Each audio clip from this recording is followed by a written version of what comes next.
আজকের নিয়মটা খুব গুরুত্বপূর্ণ, খুব মনোযোগ সহকারে দেখুন।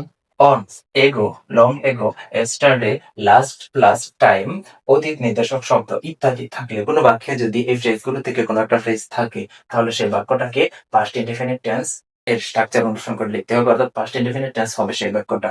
সর্বদা মনে রাখবেন এই ফ্রেজগুলো দেখুন, লাস্ট, এখানে লাস্ট প্লাস টাইম, এটা দ্বারা কি বুঝিয়েছি, মানে লাস্ট প্লাস লাস্ট থেকে টাইমের জায়গায় কোনো একটা অ্যাডভার্ব থাকবে, যেমন last month, last year, last week, last Saturday, last Monday, এই কথাগুলো থাকবে। থাকলে সেই বাক্যটাকে আমরা পাস্ট ইনডেফিনিটের স্ট্রাকচার অনুসরণ করে লিখবো। চলুন কিছু উদাহরণ আমরা দেখে আসি। আজকের উদাহরণগুলো হচ্ছে, হি কেম হোম yesterday, সে গতকালকে বাড়িতে এসেছিল। yesterday কথাটা থাকায় এই সাবজেক্টের পর ভি টু বসিয়েছি। তারপর আরেকটা উদাহরণ চলুন দেখি। Long ago he lived in this village, অনেক আগে, লং এগো অর্থ হচ্ছে অনেক আগে, সাবজেক্ট তারপর হচ্ছে ভি টু বসিয়ে দিয়েছি, অনেক আগে সেই গ্রামে বাস করতো। তারপর চলো আরেকটা উদাহরণ আমরা দেখে আসি।